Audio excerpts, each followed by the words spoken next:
Welcome to Digital Toolbox. This is part 12 of the Farnsworth House case study, and we're going to create the outlines or drawings of the stairs, and then the next tutorial it will extrude them and move them into place. So before we even do that, I'm going to reorganize some of the stuff. So I'm going to turn off the floor and the roof, and under columns I'm going to create another layer. I'm going to call it columns extruded, and I'm going to move these columns to that layer. So I'll select all the columns,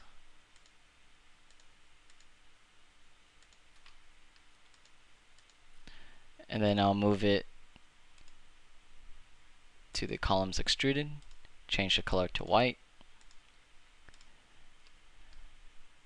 turn off my columns, and then I'm going to go into my right view, turn on my floor and roof.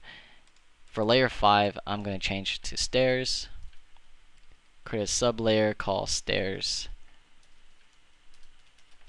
outline, and a new layer under that as stairs extruded.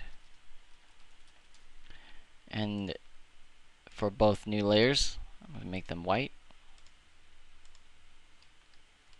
So I'll just work over here, and from measuring the bitmap image, the width of the stairs are, or the length of the stairs are 12 feet, and then the tread is 14 inches, and the very top step is 24 inches.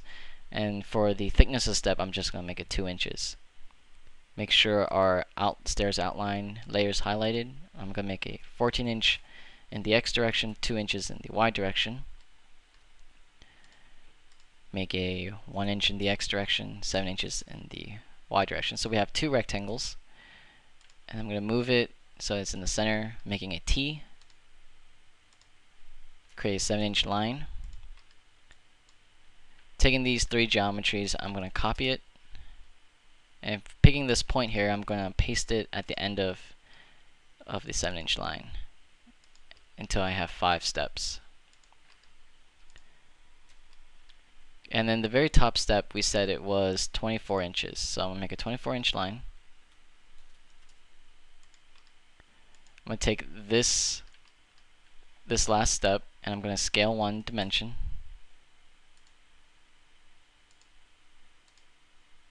Delete the guideline. And delete these guidelines also. So now we have basically our steps, and we need to create the support for them. So I'll make a 7-foot line by 3 inches. Then I'll draw a line going from all the bottom corners.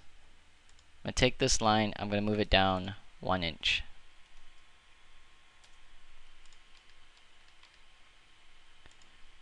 Move this rectangle to roughly the center, rotate it, and delete it. So now we have our structure, and to really get into the details of it, I'm going to move it relatively to there, draw a line there, and I also need to move it down 3.5 inches. Why do we need to move it down 3.5 inches? Because if the rise is 7 inches and we have a 5'3" height elevation change, so that means this slab is in the center between steps 4 and steps 5. So that's why it's 3.5 inches. So at the bottom here, we need to make a rectangle that's roughly around 8 inches by 2 inches. And I'm going to draw another line. And that line is just for me to guide the midpoint there. And then move this down to here. Take these 3 lines here, and I'm going to trim.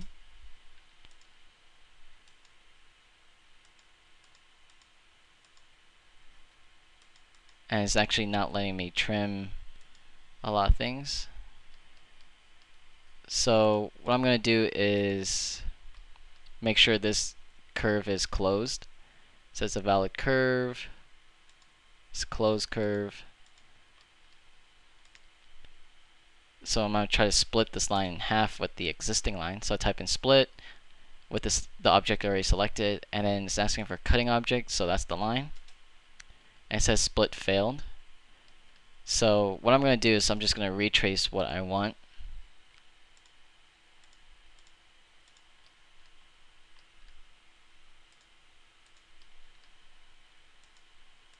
And delete whatever that's left.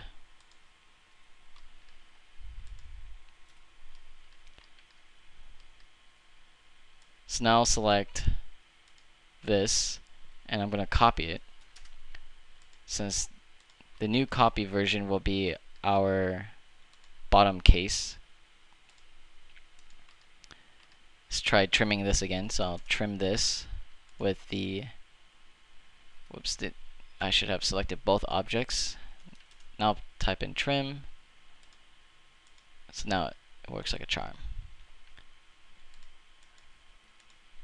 And then I'll join everything, make sure it's closed, so it says one closed curve.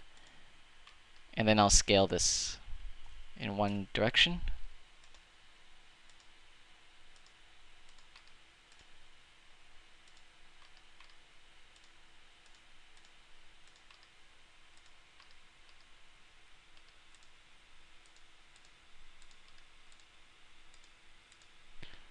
And then I'll take this, or actually, I also have to scale all this also.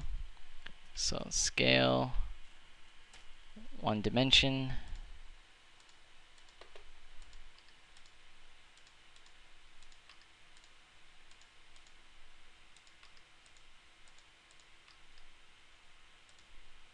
And for here, we need to, I'm just going to take a rectangle that's I don't know, 20 inches long by 3 inches high. Doesn't matter length, because we're just going to move it so it matches this corner. And I'm going to try to trim these two lines together.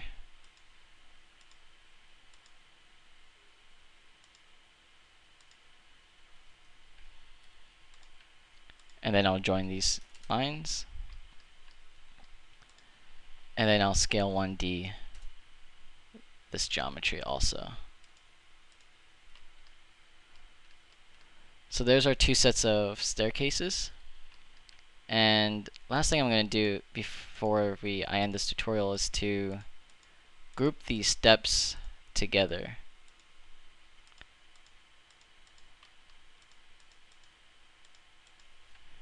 So I'll group,